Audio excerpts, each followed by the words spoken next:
I'll go ahead and call this meeting of the Metropolitan Planning Organization Policy Committee to order.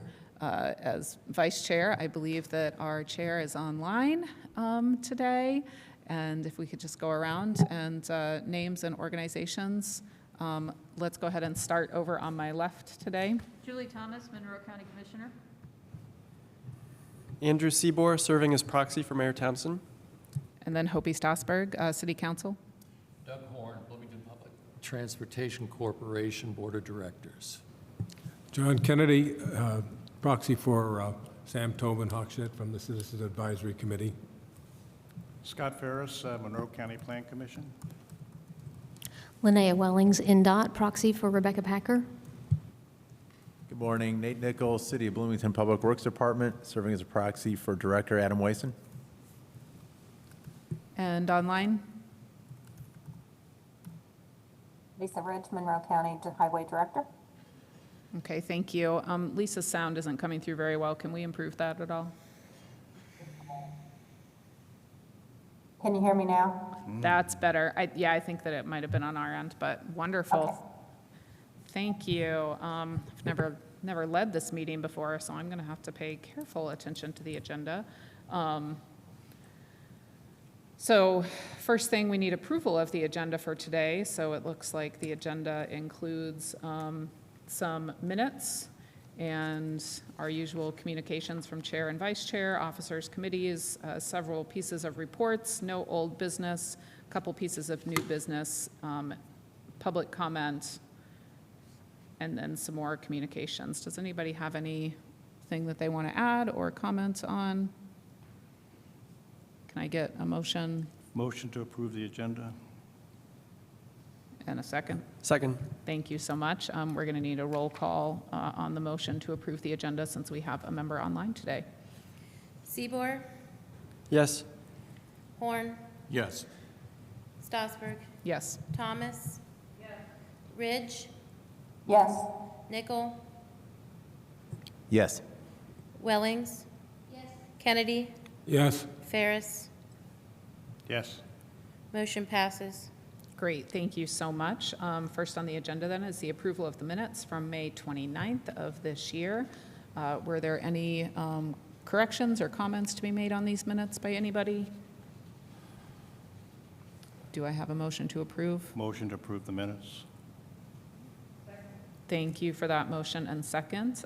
If there's no comments, will you please call the roll on that motion to approve the minutes? Ferris, Yes. Kennedy, Abstain.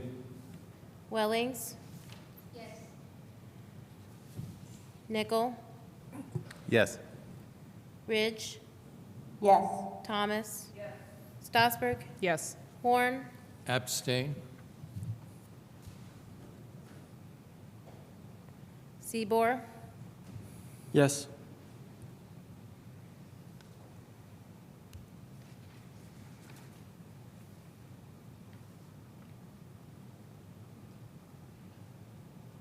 motion passes. Great, thank you so much. I want to take note of Jason Branch coming in. Thank you. One time you start on time. And I come in 5 minutes late. Jason Bannock with IU. Thank you. Thank you so much. We just approved the minutes. Communications from chair and vice chair. I do not have any communications today. Lisa, do you have anything to communicate? I don't, except thank you, Hopi, for stepping in for me while we're getting some computer upgrades out here. Wonderful. I hope that those go smoothly. Any communications from officers and or committees? John Kennedy from the CAC. The CAC met Wednesday evening and recommended to the policy committee that you approve the two tip amendments that will be on the agenda today. Wonderful. I can provide an update from the TAC. The TAC met this past Wednesday, the 22nd. Also recommended approval of the new business items that are listed here. There's one everything we talked about, and we can discuss this more when we get to this item, but item number 8.2 about the state safety performance targets, we did have some language we wanted to include with that, so that was an issue that we discussed at length. But other than that, we recommended approval. Thank you. Okay, great, thank you. Sounds like we need to discuss that more when we get to it. Next, reports from staff. Katie, thank you. Item 6.1, the state of Indiana is currently updating their strategic highway safety plan, which is a multi-agency document.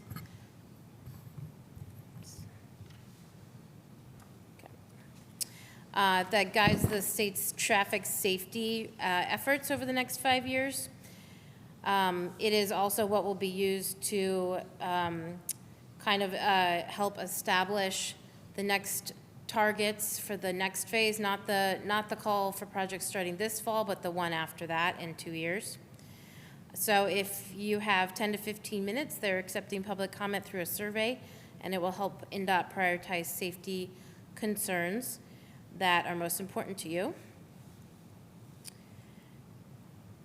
Next, wanted to share that the state of Indiana is also updating their state rail plan that guides the state's rail infrastructure investments and policies. Their website includes an overview, the draft plan, summaries, and then a link to submit feedback. So again, if you have a moment and you want to take a look at that, we just wanted to inform you about it.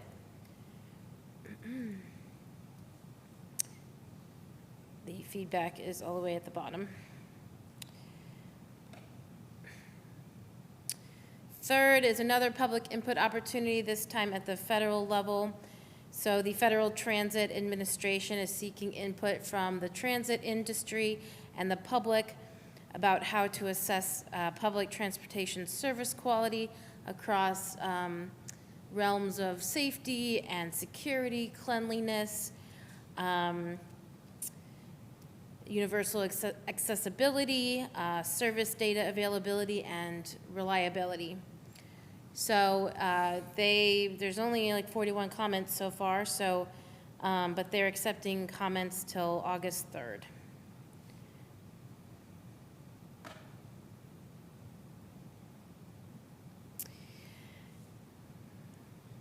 Okay. No further questions. I'll go on to the crash dashboard. There's been an update to the crash dashboard in that the staff went through and proofed and cleaned up and added GPS data, corrected GPS data to a number of the crashes for calendar year 2025. That's been added to the crash dashboard. Crash dashboard was created 2 years ago by the staff and by the Information Technology Services Department. Please feel free to look at that whenever you get the chance. Let us know if you have any questions on that. We also want to note that the 2018 and 2019 data have been removed to maintain consistency with a 5-year trend used by the Department of Transportation to cap information shown in the dashboard. Past crash information is still available in various locations. It's available on the MPO website. We've got crash report going back to 1996 if you're so interested in something like that. The MPO also helps to find other ways in the future to consolidate and share trend data. If you have any questions, please let me know, or Katie, either one of us. Next item we have is an early coordination letter from the Indiana Department of Transportation. This early coordination letter is for State Road 45 over an unnamed tributary of Griffey Creek, 0.38 miles east of Interstate 69 in Monroe County. If you look in the packet, yeah, there it goes. Thank you. That'll show you the approximate location, and then the next one will show you the specific location of where that's at. If you have any comments, concerns regarding this project, please respond to the early coordination letter. The consulting firms and the consulting agencies also would be of interest to that. If there are no further questions, I'll go on to I'll let you scroll through that. Yeah, there's the reason right there.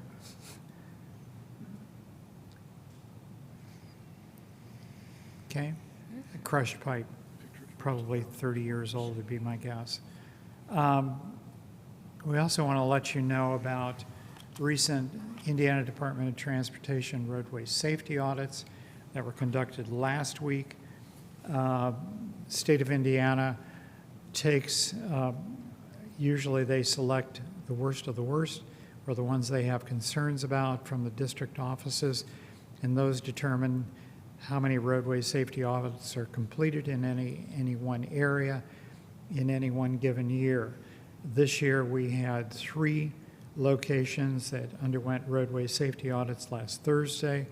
This was a multiple district and central office and a local team. We all met. The first project which was examined was State Road 45 between Industrial Boulevard and Curry Pike.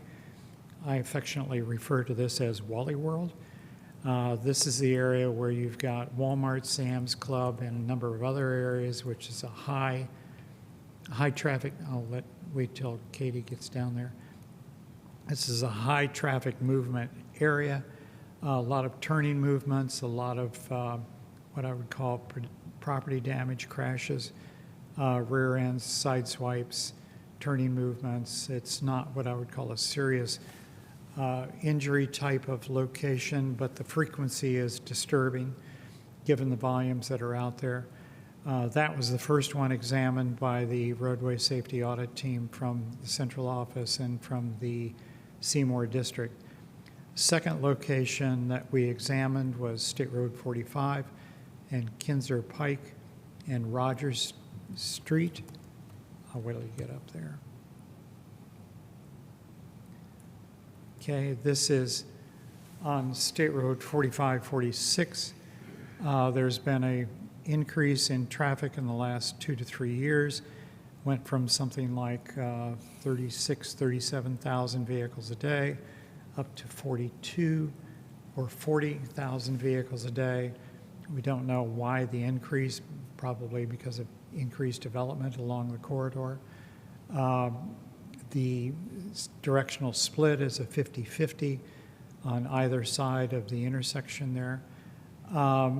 We've got the concerns here are not only serious injuries, but also what I would call pedestrian movements or vulnerable road user movements, where we've got a number of people walk to the Kroger, which is up in the northwest corner, the upper left-hand corner of the intersection.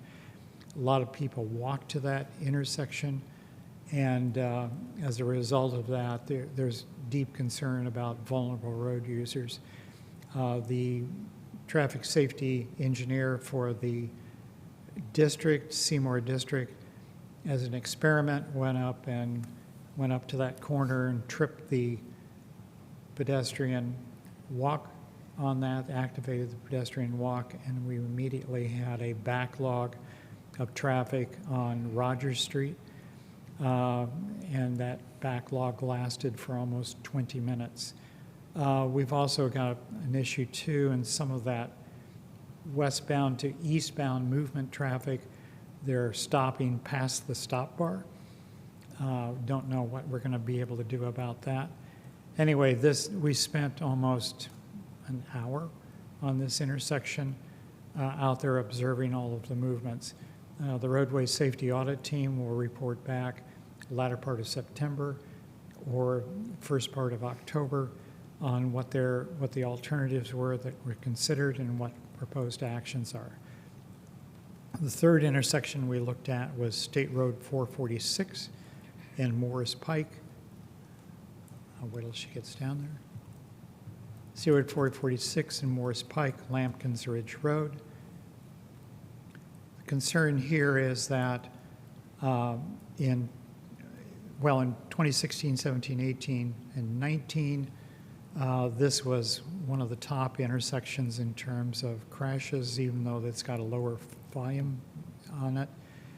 So as a result, the district upgraded the intersection in 2020, calendar year 2020, where the stop stops that were made into flashing. They removed an overhead beacon, flashing beacon, which was impossible to see, and actually no one ever saw it.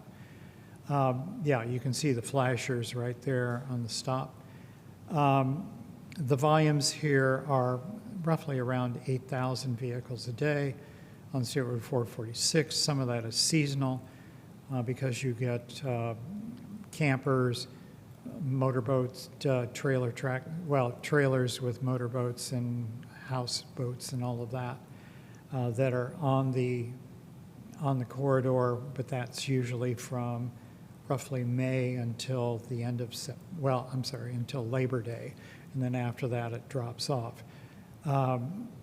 The one issue we note there is on the west leg of that intersection, somewhat of a grade differential there.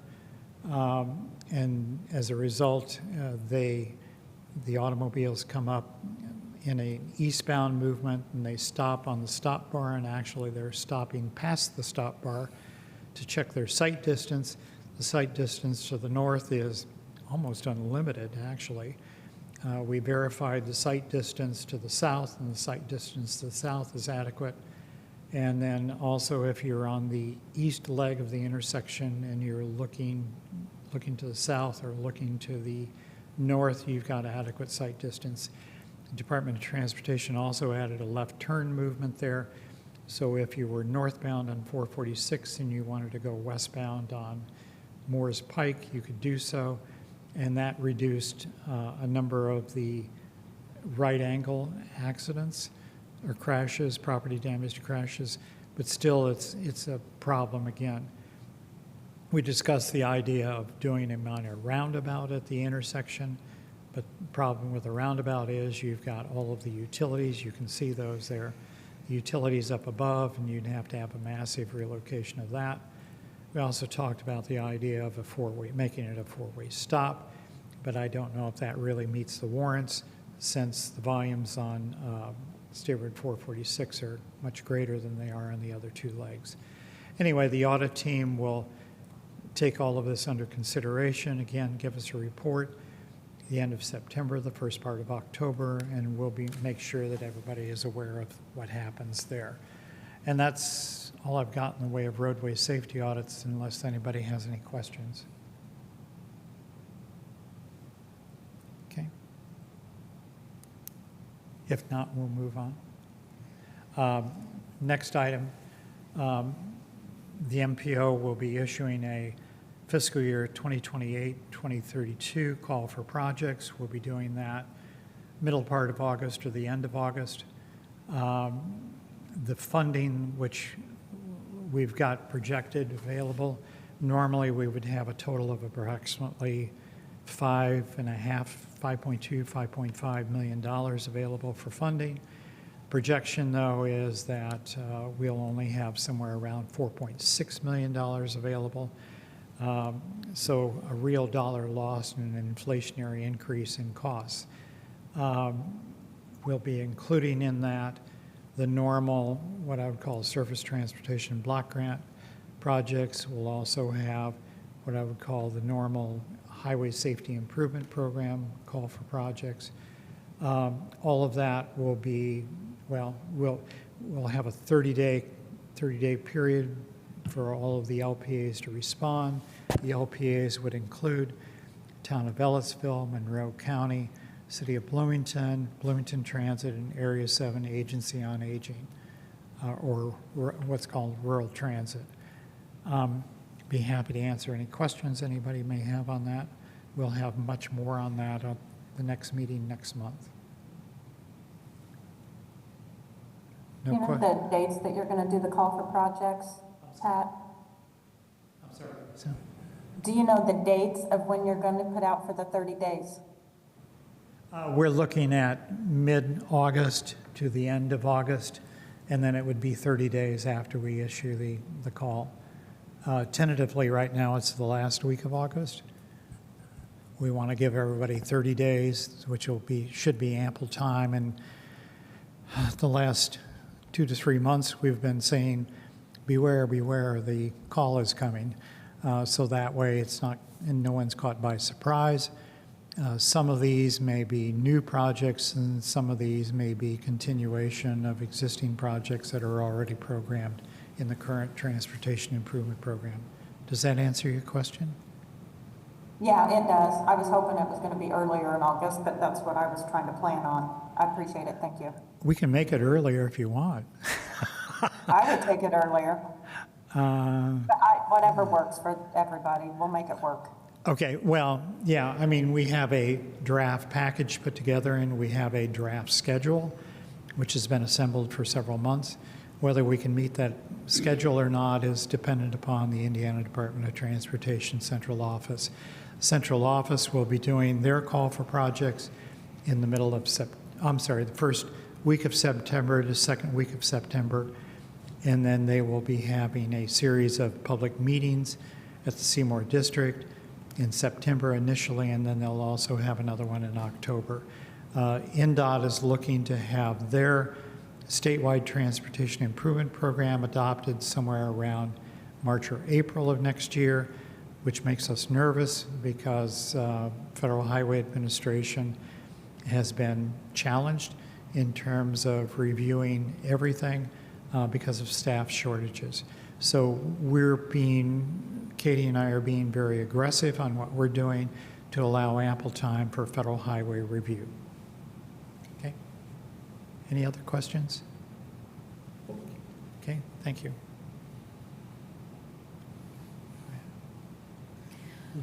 Just wanted to share, item 6.8, just wanted to share a few updates on some of the projects receiving federal funds through the MPO.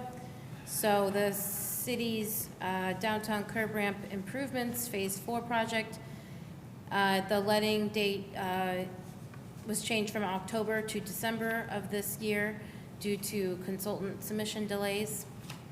The High Street project is currently doing its utility road relocation. It is ready for letting, although we did have to change the letting from September to October due to a federal highway delay. Second Street project, as I'm sure you're all aware, is in construction. Crosswalks Phase 3 and curb ramps Phase 5 are both in design. Crosswalks Phase 4, the consultant selection is anticipated for the end of this year. Dunn Street is in its right-of-way acquisition phase at the moment. College and Walnut, as you may recall, has 2 phases that have been merged into a similar year, and consultant selection for design is underway. Dillman Bridge, number 83. Is it this one? Yeah. The right-of-way is starting in the next month or so, and the contract is with Aegis. Eagleson Bridge, 922. The county has met with IU officials and other partners, and bridge utility relocation will start soon. High friction surface treatment on Fairfax Road. The RFP was posted for construction engineering services just recently, and it has been awarded and will begin soon. Rockport Bridge, number 308,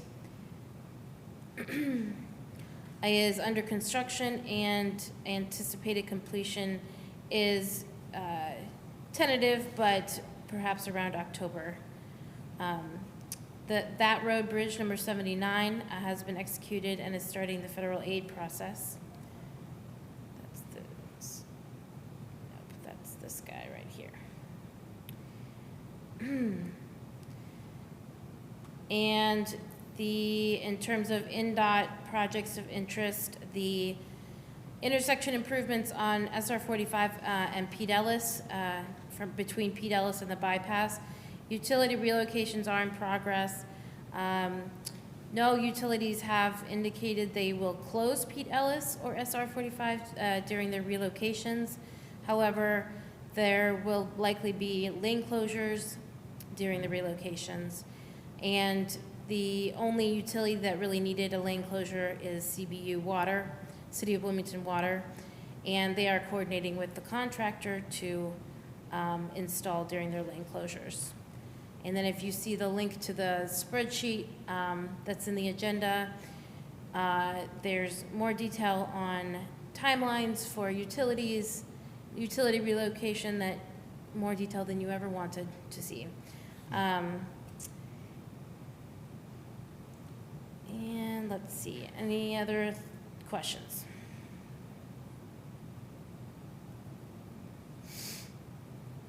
Okay, moving on. I have a question. Okay. Could you restate College and Walnut, the update on that, please? Consultant selection for design is in progress. Okay, so evidently there is a design for College and Walnut. What's the requirement? Has the requirement ever been published? Has a what been proposed? If you have a design, you have to have a requirement for the design. Has the requirement ever been published so the public is aware of what the design is going to be? We can check College and Walnut.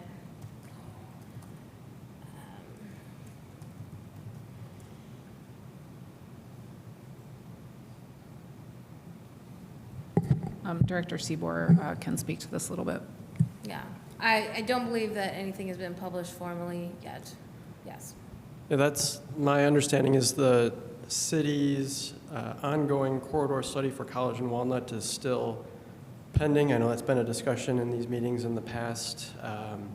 There will be public updates and public opportunities. Ultimately, the project, that study needs a couple city commission and the city council's review. Right now, what is underway is just a consultant selection for a design consultant. A design has not been selected, but we are just trying to get the ball rolling because it takes time to get things in place. But I do expect in the coming months that more news will be shared and there will be more public discussion on the corridor study. Thank you. Thank you. That addresses your concern? Yeah, Okay, thanks. thank you. Any other questions about those things? Wonderful. Looks like there's more reports. Yes. Thank you. Item 6.9, just a quick note to you on an item that was updated in the tip that did not require committee review. The City of Bloomington's downtown curb ramps Phase 4 project, due to some delays in environmental and design process, the decision was made to update, to move the construction phases from fiscal year 26 to 27. And this wasn't a concern really for the MPO because it does not use MPO funds. It's in here because it's using other federal funds that were awarded to the city as part of a special call for projects, safety call. This is the same award that the Monroe County got for their Fairfax friction surface treatment project.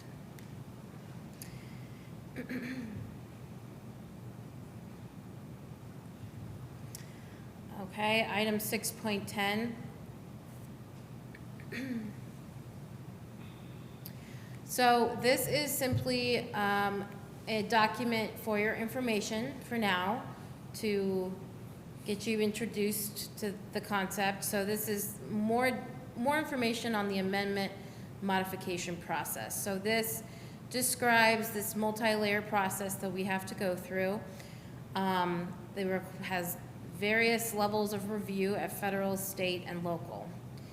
So we have this document called the TIP, but this also applies to our other documents, such as the MTP as well. So in federal law, they have a very kind of broad definitions of what an amendment to the document is considered and what is considered a modification. I've written those here for you.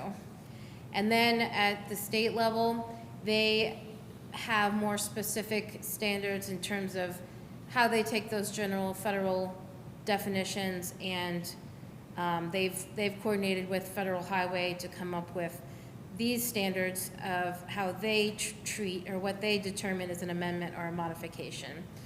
And this determines how long the state posts it to their website for review before sending it to Federal Highway. So you can see it's a little bit more specific.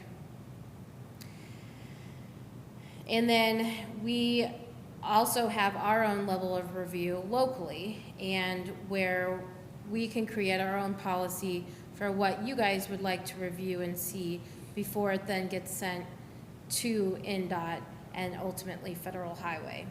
And so our current policy for this is in our participation plan, and I've pulled out the portions that are just related to the tip and put them here for you so that you can see.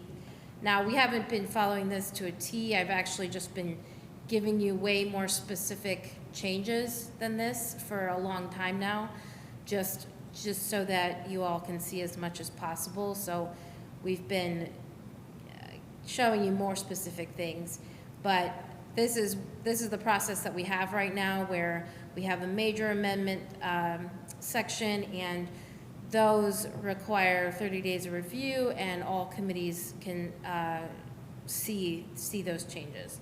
And then we have a minor amendment classification where the citizens advisory and technical advisory committees don't need to see it, but it does have to be approved by the policy committee. And then we have an administrative approval amendments policy, which is close to the federal and state definitions of modification. And those are lesser changes.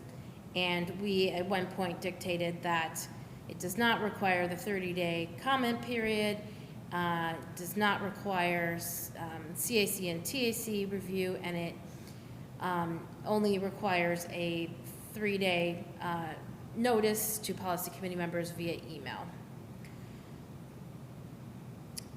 So that's what we have, and moving forward, we may come and present proposed changes to this policy to you to bring it better into alignment with current state and federal processes. And so this is just for you to start thinking in all of your free time. If you have, if you have specific things you would like to see, or things you really don't care to see, the changes don't mean that much to you and you don't think that the committee needs to review it, then feel free to write those down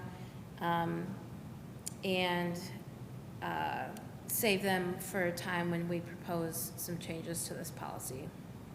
Or feel free to, brainstorm on it in the meantime. Yeah. Great, thank you. I think that wraps up all of the reports from staff. Does anybody have any questions about any of those items at this point? Okay, I actually do have a clarification on the 6.6, the road safety audits, if we can go back to that, Pat. I just want to make sure that what I heard from you was right, that while you guys were out there, somebody triggered the pedestrian walking going across 46, Traffic 45, safety, right. And that caused a 20-minute backup on Rogers? Yes. Okay. Northbound movement on Rogers. And what time of day were you guys there? We were there, Noon. yeah, noonish. Okay. Yeah, well, I was thinking about that too. It's summer, so there's not This is IU summer, yeah. students, and there's a lot of student housing in that area, but that's also not when that intersection is horribly backed up when school gets out, both Arlington Elementary and also North High School. That gets crazy on Kinser for. And we did observe 2 pedestrians prior to his triggering. We observed 2 pedestrians initially, and then 15, 20 minutes later is when he went over there and hit the trigger. And then that's when the backup happened. And actually, one of the vehicles, a southbound to westbound turning movement from Kinser. In other words, they were driving south on Kinzer and they were turning west onto the bypass. One of them almost, gave him an intimidation movement, and he gave them the evil eye, and we were concerned about that. But because normally the vehicles aren't looking for pedestrians, and that's the issue that we're worried about. It's not that we've had any pedestrian incidents at that location, it's about the potential that's got us deeply concerned. Well, and there have been pedestrian incidents at that location.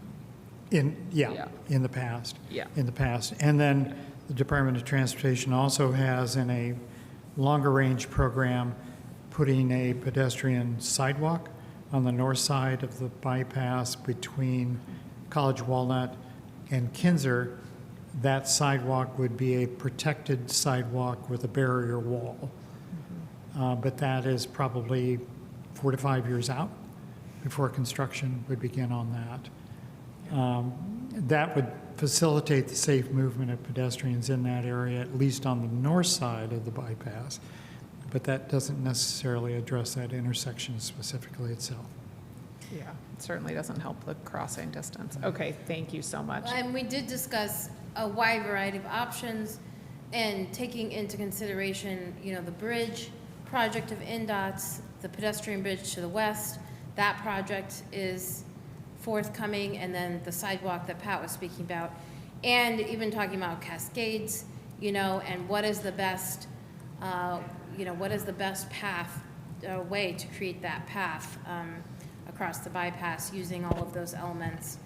And we talked to him a bit about the concept of moving the bridge to Kinzer, and it sounds like the hesitation with that is that it would take a lot of right-of-way, a lot of additional funds to make the appropriate decline, coming down onto Rogers and Kinzer, or coming down onto Kinzer Pike.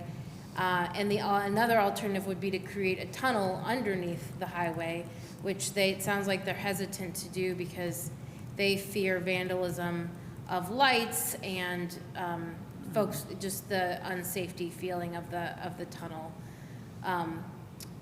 which, they'll still be thinking about it, but I don't know that would be as much of an issue for us, the vandalism part of it or the unsafety part of it, but those are some of their initial thoughts about the bridge moving to that location.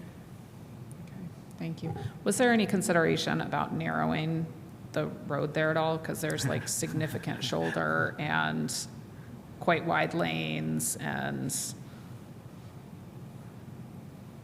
We would love to do that, but the Federal Highway Administration, as of 2 weeks ago, narrowing travel lanes is verboten. That's a safety countermeasure that was out there on Federal Highway's website, one of 28 safety countermeasures, proven safety countermeasures out there of narrowing travel lanes, but that one was removed 2 weeks ago, along with a few others. okay, thank you. It also sounds like the capacity is too much for a roundabout, but I don't know that some sort of peanut roundabout, I don't know the official name for that, like a double roundabout between College and Walnut and Kinzer. I don't think that's necessarily out of the question, but it's something they'll also look into as well. Great, thank you. It's also called a double dog bone. Well, thank What? you. I couldn't remember. It's called a double dog bone.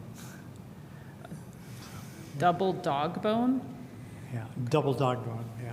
But that's pretty far out there. Right. But certainly the turning,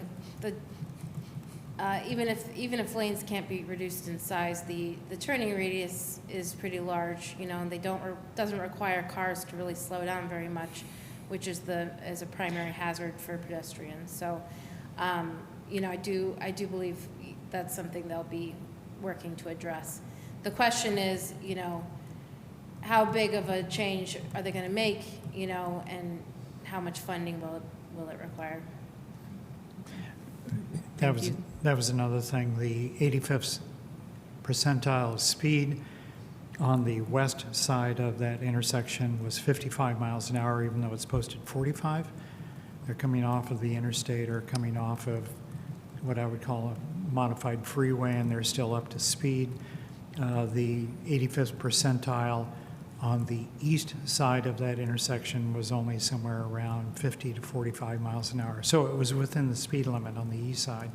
But on the west side, they're 10 miles an hour above posted speeds.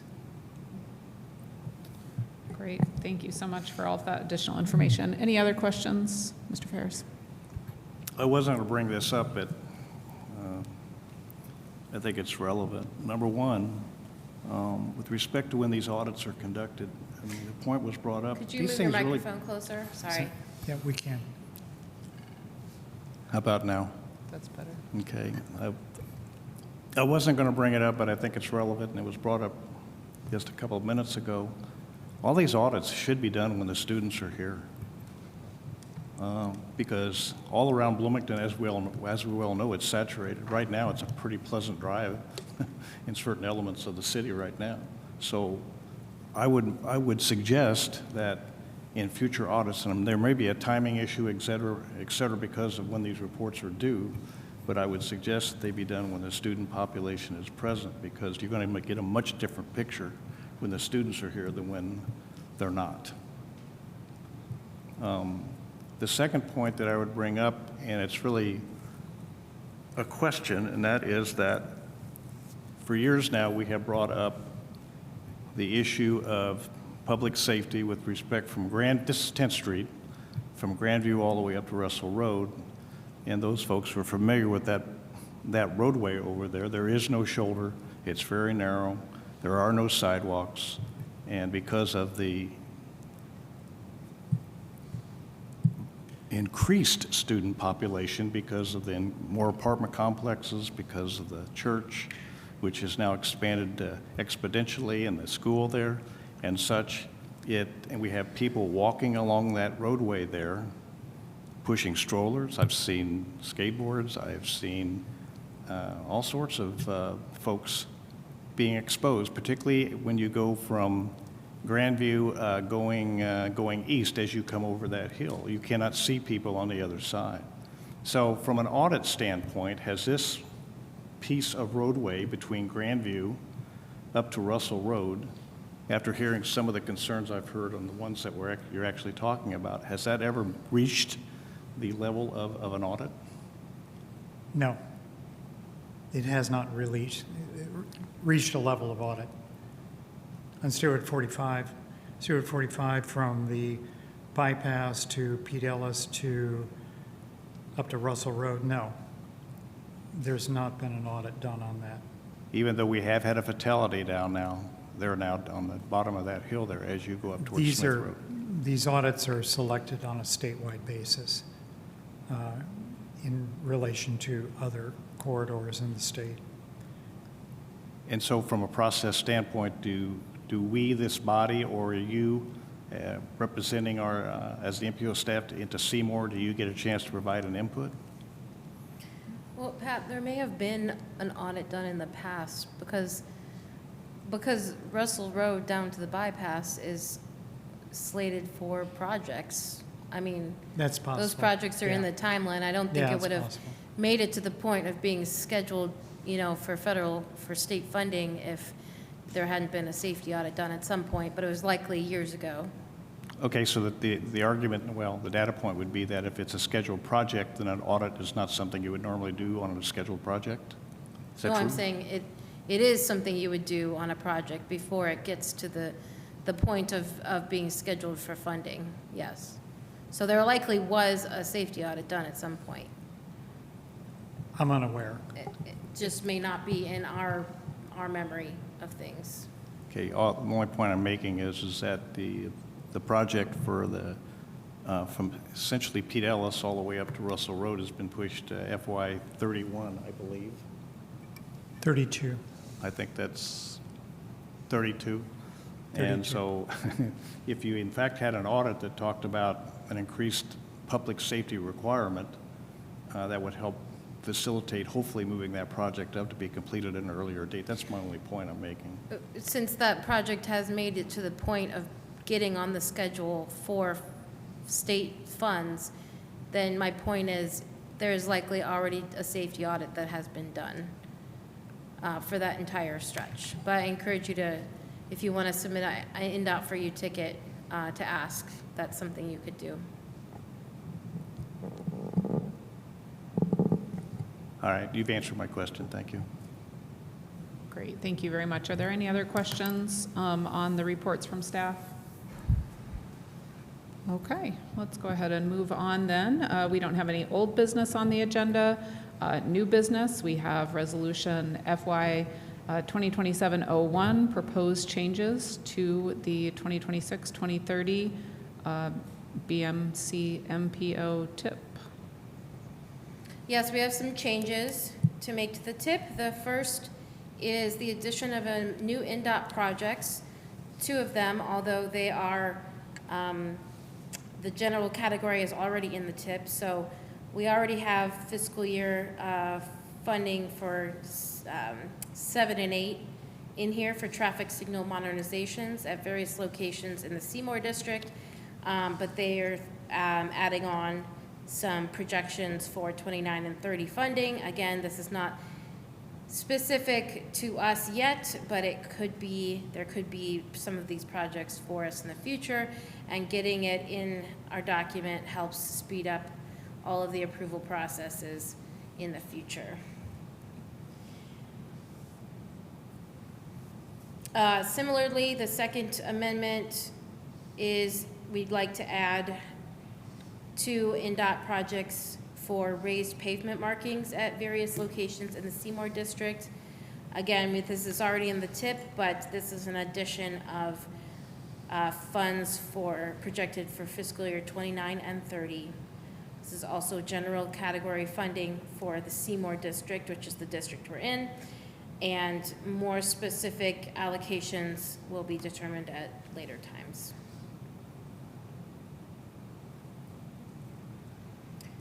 Third, we were asked by INDOT to update the project for 446 between SR 45 and Morris Pike, or between SR 46 and Morris Pike. So this is that north-south road that it's been in the TIP for a while, but they have removed the HMA overlay portion of the project, or they're proposing to remove it, and they've changed the title to bicycle pedestrian facilities on SR 446. They've also had to move the right-of-way phase out to 29 and the construction phase to 32. And this decision would have been just made based on their own prioritization and funding levels. This project, we did have a discussion with the city folks, county folks, and INDOT a year ago, last April or so, to discuss the pedestrian facility portion of this project. And the city and county both advocate for a multi-use path. However, the funding, INDOT does not fund, they have specific ways that they categorize what they fund, and sidewalks in a specific, with a specific width, I think 6 feet or so, is the max that they will fund. The only occasion when they will fund something wider than that is if a multi-use path happens to be cheaper than the sidewalk, or if the local public agencies decide to help with the funding on that. So as of now, it is, it's just a sidewalk, because there's not been any further discussions on that, and there probably won't be since it's been pushed out a few years. The fourth change is to update the county's SR 37 and Dillman Road intersection improvement project. So after we moved this project to a new fiscal year and we moved the College and Walnut project projected timeline to a different year, we reorganized the funding. You were with us through all of this, and we ended up with $122,000 left over after the exchanges that we did left over in fiscal year 28. And then we met with the county highway department and city of Bloomington engineering department to kind of, because both of those LPAs had projects in fiscal year 28 that could use the funds. And we ultimately have decided to propose to you that we give those funds to the 37 South and Dillman Road project. And so this update adds that $122,000 to the right-of-way phase for this project.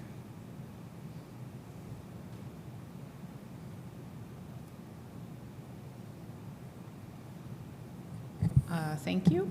I think that looks like that. Does anybody have any questions about any of these TIP amendments? All right, seeing none, I think that means that we need to go to public comment around this. I don't see any members of the public in the room. Are there any members of the public on Zoom? There is one, but he'll raise Okay. his hand if he has something. If the member of the public on Zoom would like to comment on the TIP amendments, now is the moment that you can raise your hand using the raise hand option under the reactions tab. Has there been a hand raised? No. Okay, great. Then we'll go ahead and close public comment and then return back to the committee. If anybody has any comments, otherwise I'll take a motion.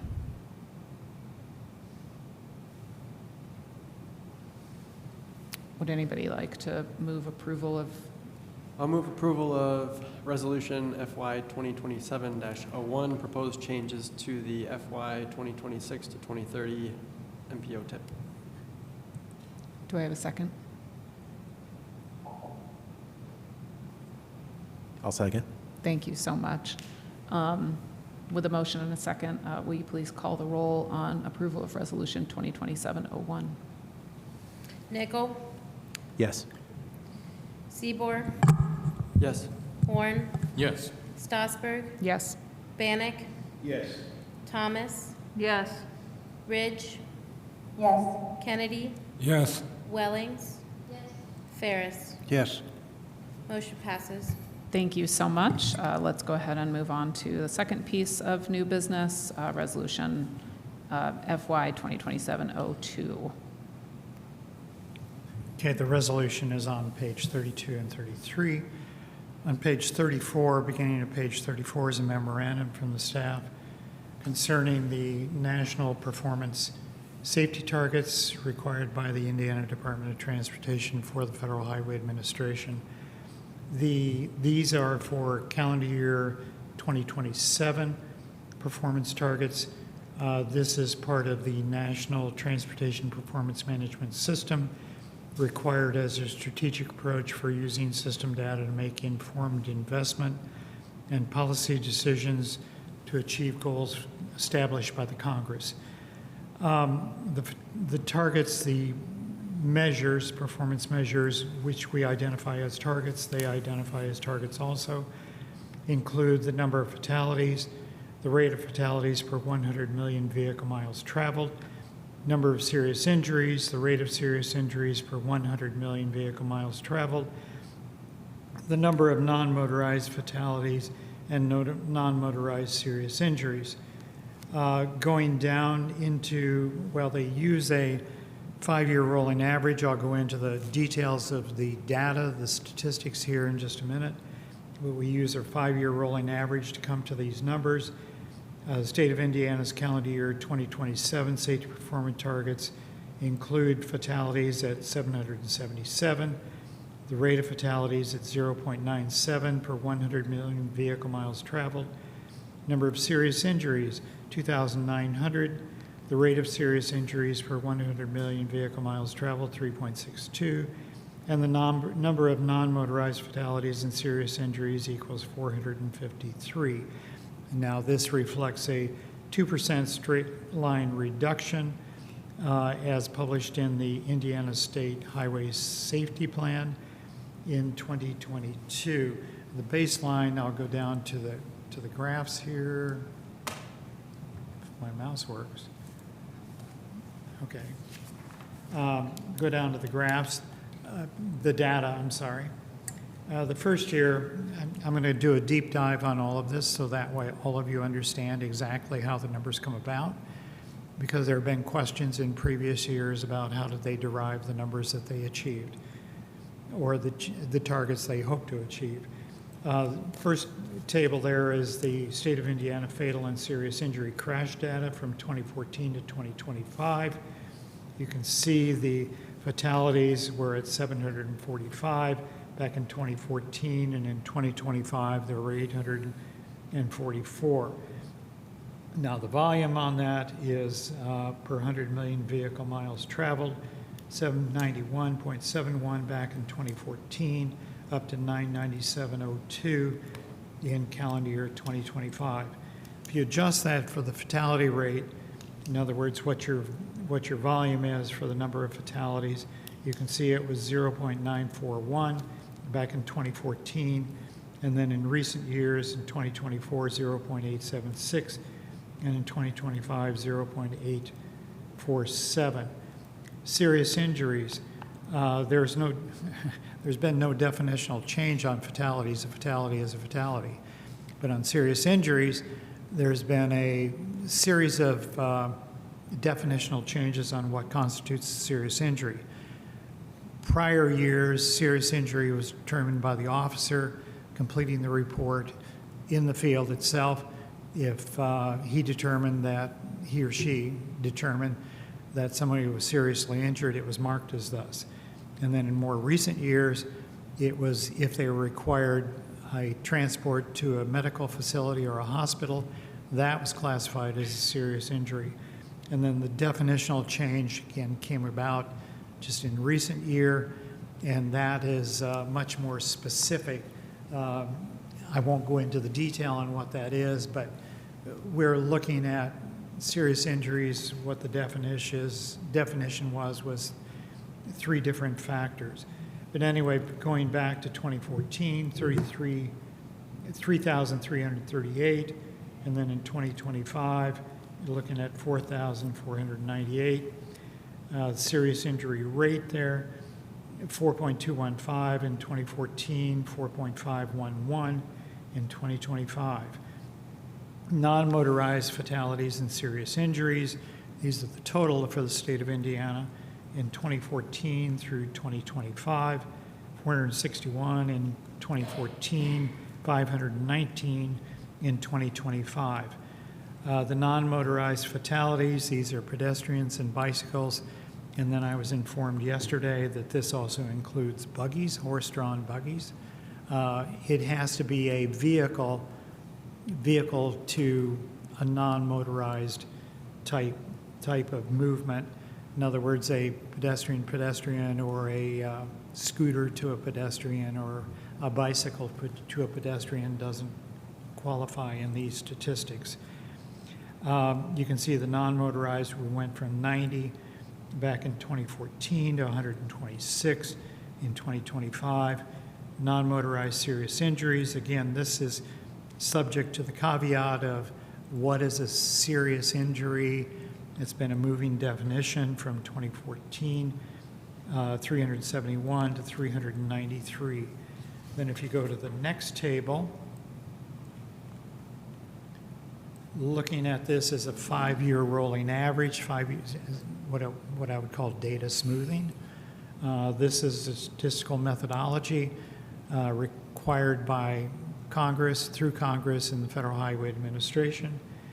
You look at the 2014 to 2018 fatalities, 833.4, and then adjusted for VMT, is 807.82. But then if you look at 2021, 2025, 896 fatalities, and that's adjusted to 8.91.1 for the volumes.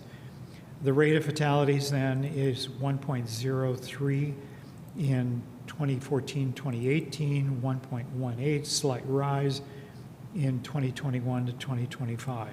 Serious injuries, 3375 in the smoothing there from 2014 to 2018, up to 4,026 in 2021, 2025. Same goes for the rate of serious injuries, 4,000, 100, oh yeah, God. Okay. I've got an extra decimal point, an extra number in there that should only be 3 digits out. 4.179, and then that's supposed to be 4,595, and then the rate of serious injuries from that.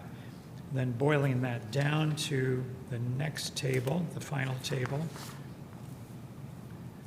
this is where we get, I affectionately call where we get the actual goals. The calendar year 2021 was the baseline volume here for fatalities, 883. The rate of fatalities, 1.102. Serious injuries, 3,295. Serious injury rate, 4.11. And then the non-motorized fatalities and serious injuries, 514.4. And then applying the 2% reduction, and you probably will ask why 2%, why not 5, why not 10, why not 50? Well, the 2% is achievable. So the 2.2% was the adopted rate for calendar year 2022, 2023, 24, 25, and 26.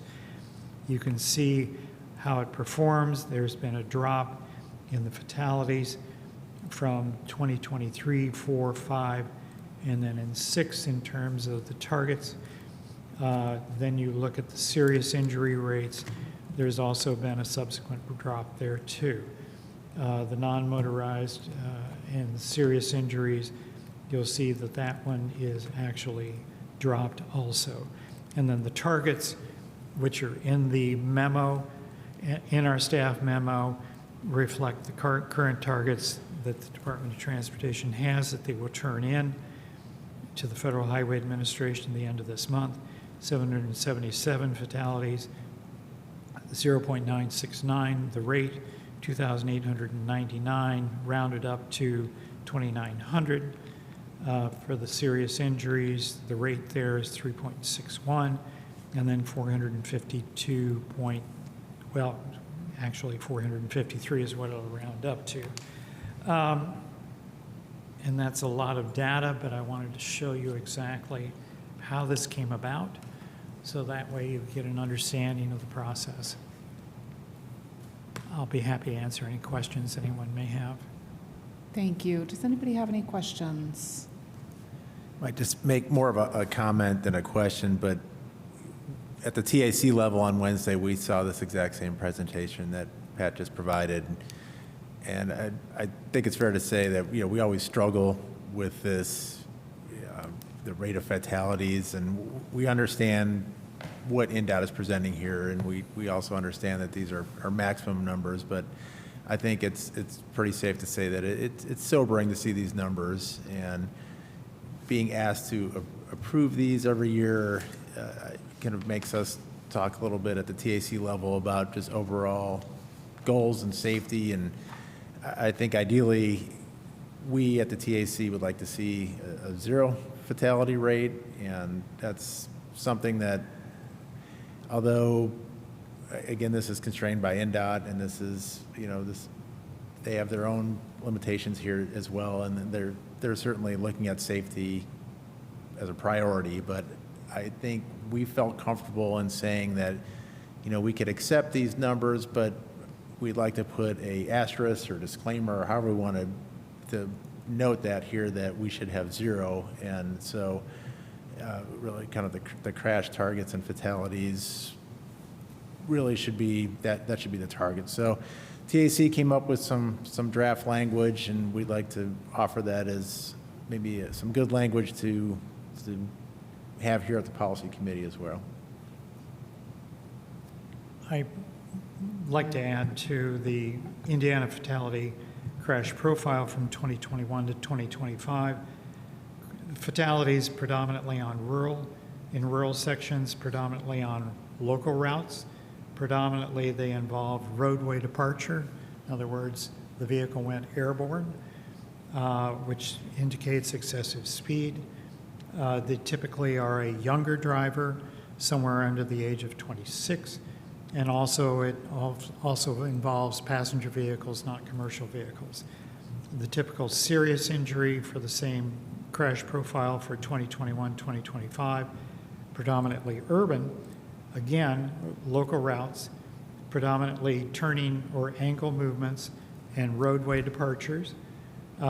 Youngish drivers meaning somebody under the age of 30 or so, and typically passenger vehicles again.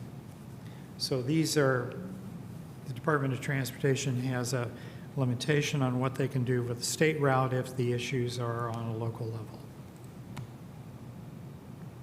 And the city of Bloomington has an adopted Vision Zero goal, which was in the Safe Roads and Streets for All plan adopted in December of 2024. The state of Indiana does not have a Vision Zero, but they have a goal towards zero, quote unquote, which is used by somewhere around 22 to 25 different states.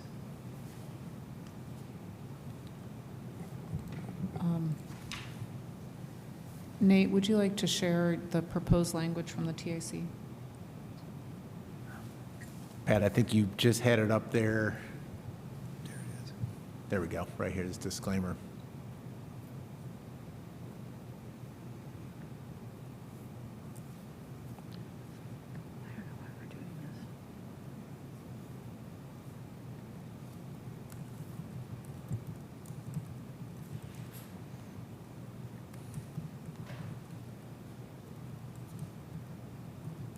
Do you want me to read it, Hopi? Well, I think that it would be good maybe to read it in, yes, just in case somebody watching this afterwards Okay. doesn't have access to the screen. Fatalities and serious injuries that result from crashes on public streets can and should be prevented. The TAC believes that zero fatalities and zero serious injuries is a more appropriate goal or target for NDOT and MPOs to pursue. However, the TAC understands that NDOT safety target declaration numbers are intended to convey only an incremental change towards safer streets and not an ultimate goal. Furthermore, the TAC understands that these safety performance targets primarily affect distribution of federal funding and would not be used to justify fatal or serious injury crashes as acceptable. As such, the TAC recommends that the MPO Policy Committee approve the NDOT safety performance targets. Thank you. Are there other comments or questions or follow-ups to that? Mr. Seaboard? I appreciate the more detailed presentation. I know every year, like Mr. Nickel presented, this is an awkward topic to be reviewing and discussing. I think in the past, in my mind, ideally, I appreciate MPO staff are presenting this. Ultimately, this is coming from NDOT, though, and in my ideal world, somebody from NDOT Safety would be here presenting this, so maybe we could get more into the in-depth questions, but this is me just leading to maybe an observation that I'm having. A part of me wishes, of course, for a better or more reduction in these type of crashes, but as you see in these charts over time, NDOT's numbers are incrementally changing over the years, and it does become relatively significant. And so while their goals continue to decrease, the observation I have is that the actual numbers are not, and so the discrepancy continues to grow. And so I appreciate that their goals and targets are decreasing, but the observation I'm having and just wanting to reflect on is that the actual crashes are not. And so just ultimately my question to INDOT or to others is, what are we going to do to try to actually achieve these goals? And that is more just not something directed to anybody at this meeting. Thank you. Any other thoughts on this? Did we lose Lisa online? No, I just got her out of the way for Okay, that's fine. I just wanted to make sure if she had a hand up or anything that I was acknowledging her. I have kind of a similar comment that I'll go ahead and make based on Mr. Seabor's comment that what I heard you say was that NDOT was meeting their targets in 22, 23, 24, et cetera, based on the baseline. But what I see in the chart above that of the 5-year rolling average fatalities and serious injuries, not only are the numbers increasing overall, but the rate of serious injury is also increasing, as is the rate of fatality based on volume. So I was a little confused at how they could actually be meeting their targets if their overall rates are actually increasing, not decreasing. Under the current legislation, they must meet their targets 22, 23, 24, 25, and 26. They've met the targets in 2 out of the 4 years so far. We have a 5-year period here currently right now. They've met the targets in 2 of the years, and the jury is still out for calendar year 2026.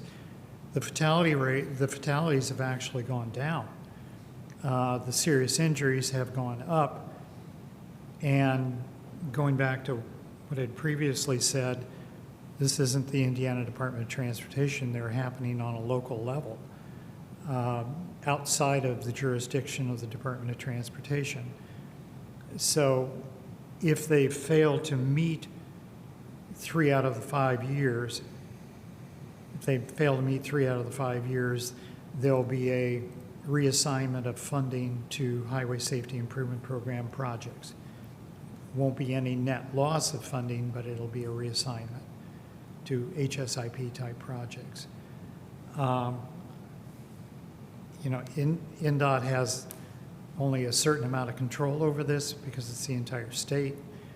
But if the issues, the fatalities are happening on the local level and the serious injuries are happening on the local level, I'm not sure what can be done on that with respect to that, other than shifting additional safety funds to a local level. I hope that answers your question.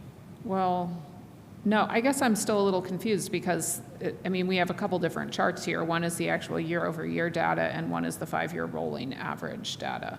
And so Yes. I'm looking at the rolling average data and not like seeing decreases particularly.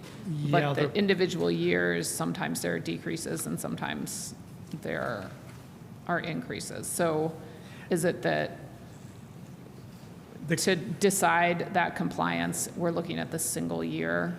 No, we're looking at, for compliance, it would be calendar baseline. The baseline is calendar year 2021.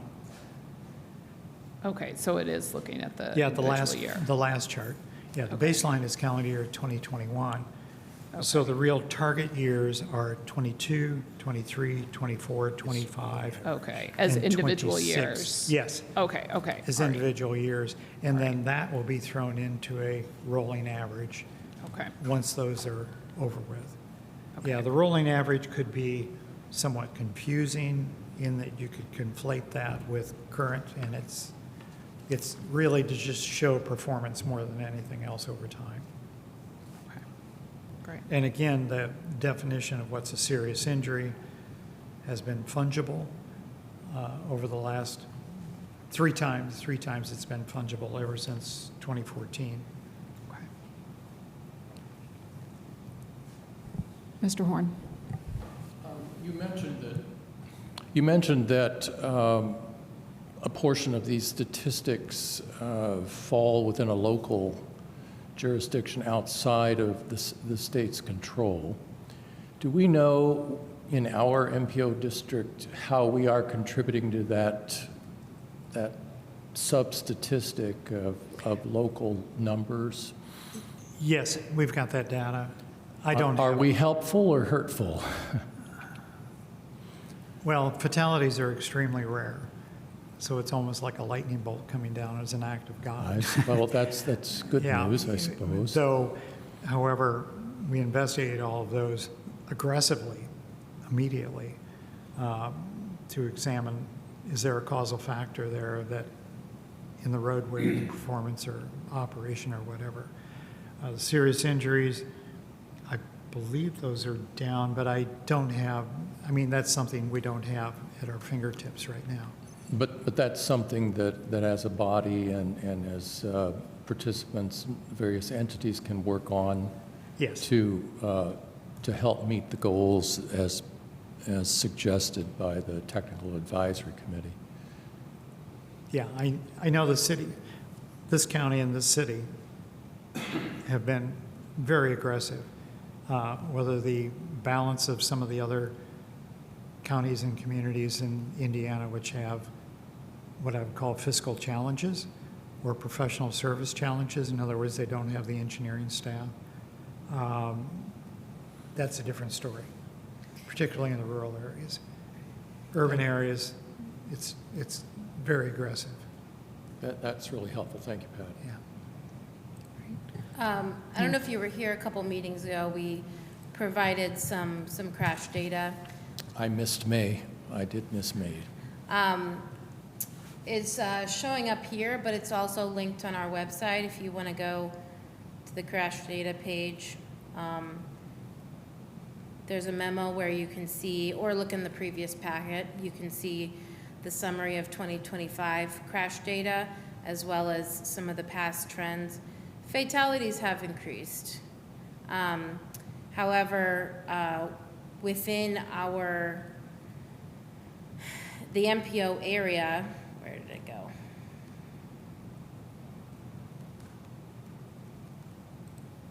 Didn't I include that?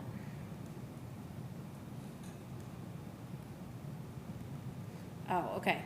So 10 out of the 14 total crashes in 2025 that resulted in a fatal were within the MPO's metropolitan planning area.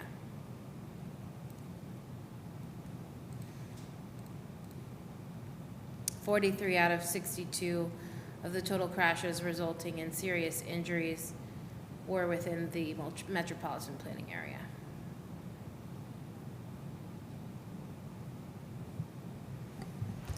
Thank you. I also did actually wonder if I Oh, was. and let me just add one thing. Okay. Somebody did mention, at that meeting, they requested that we break that down by state road, by owner of the road, in particular local versus state, because that is very relevant information as well. So we hope to provide more information in the future, but if you want to take a look at this memo, it's got some interesting things in it. Okay, thank you. I also, I was reading through this going, didn't we already do this year? And maybe it was this year, or maybe it was last year, but I recalled that there were a couple meetings that we got significant data, and that was all earlier this year. Mm-hmm. Great. There was a meeting over in McCloskey that there was a lot of data presented at around our own crashes. And I'm just going to express gratitude right now to our staff who got that together to be able to detail that, because it's not just this packet. There was a whole nother packet, I think, that had additional information in it. But to your point, Doug, I think that more specific tracking of our crash data would be essential for determining TIP funding in the future. Yes. All right, any other questions, comments? All right, so at this stage, I guess I'm looking for a motion of approval, or I guess the other piece is if anybody wants to add in any additional language similar to what the TAC added in to their recommendation for approval, and what folks' thoughts are on that. I feel like I remember adding in language last time we did this, and I can't quite remember exactly what it was. I don't know if anybody else has a better memory than I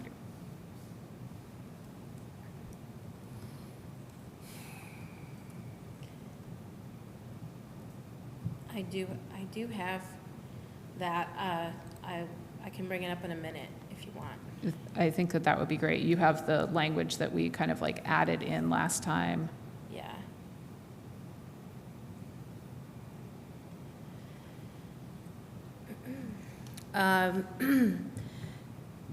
Last year, we said, I move to approve the state's targets as presented and strive locally to exceed these targets. Over the next year, I move that the MPO pursue planning area goals related to serious injury and fatality crashes to work toward a goal of 0 serious injury and fatal crashes. And when was that? January of this year. Okay, I thought that it was this year. I'm like, am I imagining that was No, this you're year? not. Like, this year's been really long. Okay. And we're already doing this again. Are we just ahead this year, or were we behind last year? Way ahead. What? We're way ahead this year. Okay. We have, I mean, it's mandatory that we adopt these by February of every year. And it depends on what the workload is and when they get us the numbers. The numbers were what I would call modified last year. They gave us the numbers in August of last year. They always give us the numbers in August. And then sometimes they modify them, sometimes they don't. And we're taking the guess that they're not going to modify them this year, so we're adopting them now in August. And therefore, we don't have to wait until January or February for adoption. Okay. Okay. So we're still kind of within that over the next year pursuing toward area goals. And it sounds like you guys are continuing to do that. Yes. Great, thank you. So do we have any kind of a motion around this resolution? Don't everybody talk at once.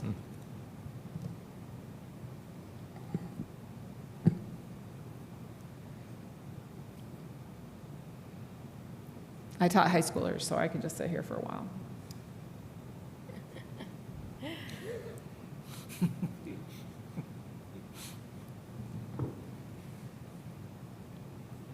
We are ahead on this right now. We could also motion to postpone continuation of this until next month if we want to consider our options on what kind of a motion we would like to have this year. I'd also be open to that sort of a motion.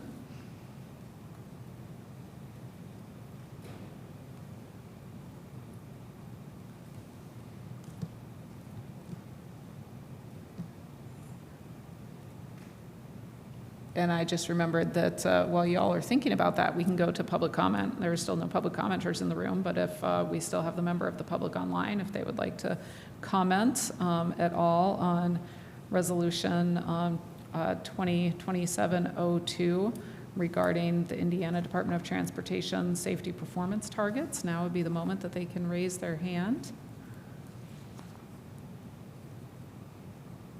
Do we have a hand raised? Okay. I was hoping maybe that would give you guys more time to think about what kind of motion, but we are back to Mr. Seaboard. I'm probably like everybody struggling with this. A part of me feels like I want to say, I don't know how much what we say, if we add anything, it will make a meaningful difference. So I'm just, and ultimately reflecting that our CAC and TAC ultimately did recommend that we support this.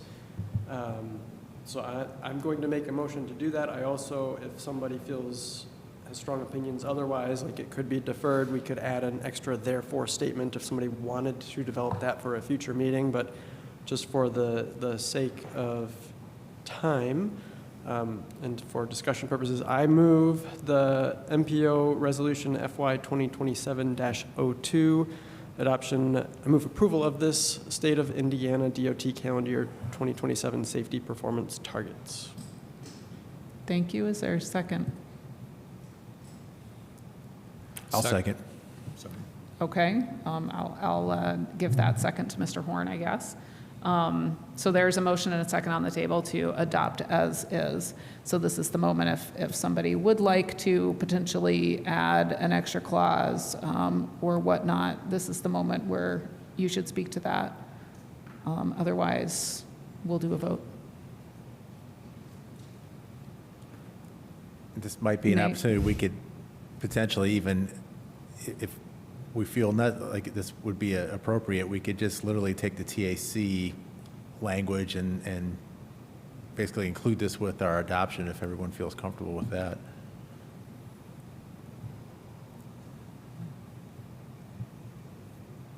I'm not sure how it would float with the state to just take the exact language because it specifically says TAC in there. And if we do want to take some language, I guess like I would personally prefer, given the time, to postpone this until next month and then actually come prepared with similar language to the TAC if that's what is desired. Can there be a straw poll right now, like how many people would desire that versus just doing the straight approval? Because we have to do this vote. I don't want to lose quorum right now. I made the motion. I also would welcome. I made the motion. I would welcome tabling it or potentially even just adding this as one of the therefore statements and replacing the term TAC with BMC MPO Policy Committee and including that within this. I don't have a strong enough, but I'm open to any and all of those things.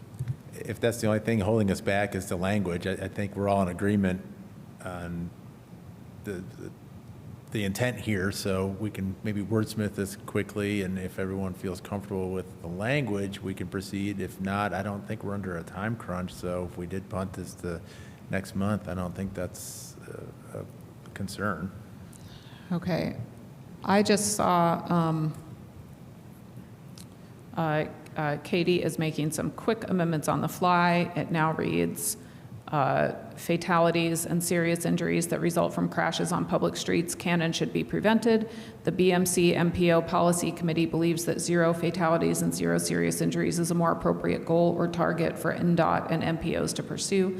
However, the BMC MPO Policy Committee understands that NDOT's safety target declaration numbers are intended to convey only an incremental change towards safer streets and not an ultimate goal. Furthermore, the BMC MPO Policy Committee understands that these safety performance targets primarily affect distribution of federal funding and would not be used to justify fatal or serious injury crashes as acceptable.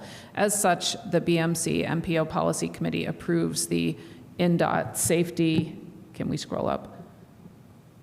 NDOT safety performance targets. I'll just say fiscal year, It, calendar year. the calendar year 2027. 2027 NDOT safety performance targets. Mr. Seabour, would you receive that as a friendly amendment to your original amendment to approve? I do, as that it would be an additional therefore statement within the resolution. Is that a good enough motion for staff? Mr. Horn, you seconded that? Yes. Okay, wonderful. Are there any comments around this? Great, let's go ahead and vote then on Resolution 2027-02 as amended through the statement that I just read, which is the TAC statement, slightly modified for our body. Will you please call the vote? Seabour, Yes. Horn, Yes. Strasburg, Yes. Bannock, Yes. Ridge, Yes. Nickel, Yes. Kennedy, Yes. Ferris, Yes. Wellings. Motion passes. Great, thank you so much. That wraps up new business. We are on to public comment. If that member of the public is still online, now is a moment for you to raise your hand and have some minutes to speak on something that was not on the agenda. Has a hand been raised? Okay, moving on then. Communications from committee members on non-voting matters not included on the agenda. Does anybody have anything?